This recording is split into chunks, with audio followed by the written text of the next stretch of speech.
जब इंसान की सांसें भी थमने लगे, जब इंसान की रूह भी कांपने लगे, तो अंदाजा लगाएगा कि उस इंसान के जहन के अंदर कैसा माहौल होगा। मान लीजिए कि आप कहीं काम करते हैं और अचानक से आपका कुछ ऐसी शक्तियों से सामना हो जाए जो अप्रत्याशित हो, जिन्हें देखने के बाद या यूं कहें कि जिन्हें महसूस करने के बाद आपकी जिंदगी ही बदल जाए।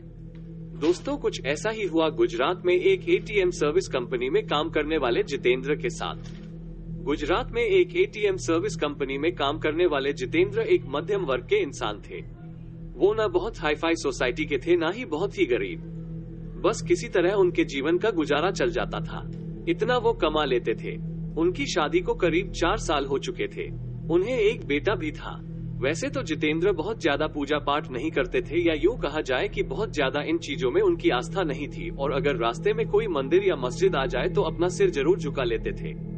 जितेंद्र की नौकरी का समय दिन में लगभग 9 घंटे का होता था, पर एटीएम मशीन का फॉल्ट आने पर उन्हें रात के किसी भी वक्त सर्विस देने जाना पड़ जाता था। अपने इसी काम के चलते वो एक रात अपनी बाइक से जा रहे थे। उन्हें शहर से थोड़ी दूर एक रिहायशी इलाके के पास एटीएम में फॉल्ट हुई थी। उसे ठीक करने जाना था। वैसे तो इस काम के लिए 2 लोग थे, पर जितेंद्र का पार्टनर उस रात बीमार था, तो सर्विसिंग के लिए उन्हें अकेले ही जाना पड़ा। जब वो इस पॉइंट पर पहुंचे तो अपनी बाइक उन्होंने स्टैंड पर खड़ी कर दी।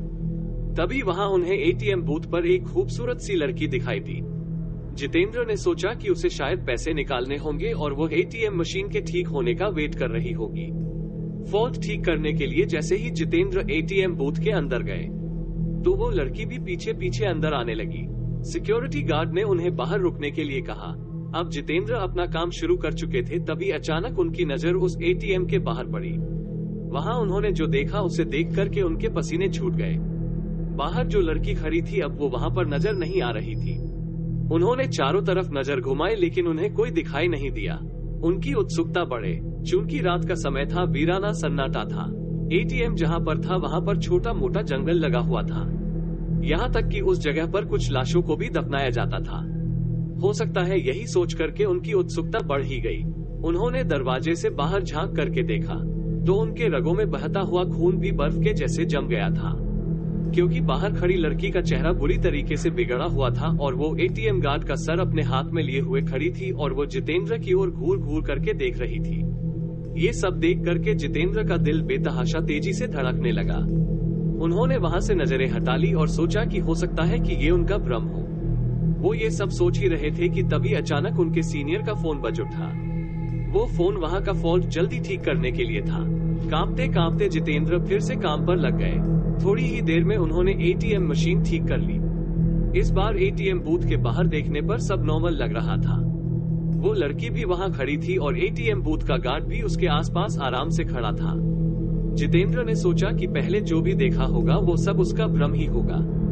वो काम निपटा कर सीधा अपनी बाइक की ओर दौड़ा और जाने से पहले उसने एक बार फिर एटीएम बूथ पर नजर डाली। तब एक बार फिर से उसका दिल दहल गया। एक बार फिर बाहर खड़ी लड़की एटीएम गार्ड का सर अपने हाथ में लिए हुए खड़ी थी। इस भयानक नजारे को देखकर जितेंद्र बुरी तरह डर गए और वहां से भाग निकलते हैं। वापस लौटते वक्त भी उन्हें बार बार यह आभास हो रहा था कि उनकी बाइक के साथ कोई न कोई तो चल रहा है। वे घबराए हुए बाइक चलाए जा रहे थे। न जाने कैसे अचानक ही उनकी बाइक बंद हो गई और ठीक एक बरगद के पेड़ के पास जाकर के रुकी। जितेंद्र को यकीन नहीं हो रहा था कि उनके साथ ये सब सचमुच में हो रहा है। उन्होंने नजर उठाई तो बरगद की शाखा से झूलती हुई एक आकृति उन्हें नजर आई। उसके हाथ में एक आदमी का सिर था और वो अजीब घरघराहट भरी आवाज में कुछ बोल रही थी। जितेंद्र ये सब देखकर वहीं जम गए। न उनकी चीख निकल रही थी, न ही उनके अंदर हिलने की ताकत बची थी। अब तो आलम ये हो चुका था कि वो चुड़ैल पेड़ से नीचे उतर रही थी, वह भी उल्टे पांव। उसके उल्टे पैर देखकर जितेंद्र की हालत बद से बदतर होती जा रही थी। उन्होंने आंखें बंद कर ली और भगवान को याद करने लगे। चुड़ैल उनके बगल में आकर के बैठ जाती है और उनका सर सहलाने लगती है। इसके बाद जितेंद्र की हालत का अंदाजा आप खुद लगा सकते हैं। सामान्यतया तो इंसान इस हालत में शायद हार्ट अटैक से ही मर जाएगा, लेकिन जितेंद्र जी उस समय लगभग बेहोशी की अवस्था में चले गए थे।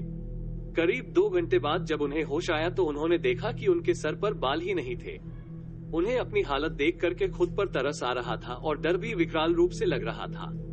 अब तो रात बहुत ज्यादा हो चुकी थी। उन्होंने दोबारा से गाड़ी को स्टार्ट किया, लेकिन गाड़ी स्टार्ट होने का नाम ही नहीं ले रही थी।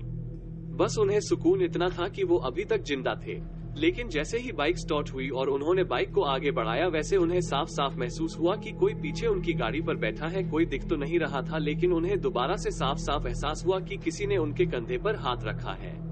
वो वहीं पर हड़बड़ाकर ही गिर पड़े और वहीं पर बेहोश हो गए, और उन्हें जब होश आया तो वे एक हॉस्पिटल पर थे। कुछ स्थानीय लोगों ने उन्हें बेहोश पड़ा देखकर हॉस्पिटल पहुंचा दिया था। इस घटना के कई महीने बाद तक जितेंद्र हॉस्पिटल में रहे। उन्हें होश नहीं आया। उन्हें कई महीने तक होश नहीं आया। कई महीनों बाद जाकर के उन्हें होश आया। इसके बाद धीरे धीरे करके वह सामान्य हो गए। लेकिन जिस दिन वे हॉस्पिटल को छोड़े, उसके बाद उस जगह को छोड़ दिया और दूसरे जगह आकर के बस गए। डर इतनी बुरी चीज होती है कि जो इंसान को बर्बाद करने में वक्त भी नहीं लगाती। उन्होंने बाद में ये पता करने की कोशिश भी नहीं की आखिर उनके साथ ऐसा क्यों हुआ और आखिरकार वो चुड़ैल कौन थी। लेकिन इन 4-5 दिनों में उनके भाई को कुछ ऐसी चीजें पता चली जो उनके भाई को भी डराने के लिए काफी थे। उन्हें पता चला कि जितेंद्र एक लड़की से प्यार करते थे। चूंकि जितेंद्र शादीशुदा थे, इसलिए उन्होंने उस लड़की को धोखा दे दिया। वो लड़की यह सहन नहीं कर पाई और उसी पेड़ के नीचे अपनी जान दे दी थी। जितेंद्र तो ये जान भी नहीं पा रहा था, क्योंकि जिस दिन उसने उस लड़की को छोड़ा था, उसके बाद से उन्होंने पलट करके कभी जानकारी लेने की कोशिश ही नहीं की। लोग कहते हैं ये वही लड़की है जो उस बरगद के पेड़ के पास रहती है। जो कोई भी उस रास्ते से गुजरता है, कभी कभी उसे असामान्य घटना का सामना करना पड़ जाता है। चूंकि जितेंद्र पहली बार उस रास्ते से गुजरे थे, इसलिए उनके साथ भी घट गई। लेकिन शायद उसने जितेंद्र को मारा नहीं हो सकता है। प्यार अभी भी बाकी है, लेकिन ऐसा करना हरदम गलत है। उनके भाई बाद में ये सारी बातें जितेंद्र को बताई। जितेंद्र बहुत पछतावा हुआ। लेकिन दोस्तों, गलती करने के बाद पछताने का कोई मतलब नहीं है। इसलिए दोस्तों, इस तरीके की गलती जिंदगी में कभी मत करिएगा और ना ही कभी किसी को करने दीजिएगा, क्योंकि हर एक इंसान अपने में बहुमूल्य होता है।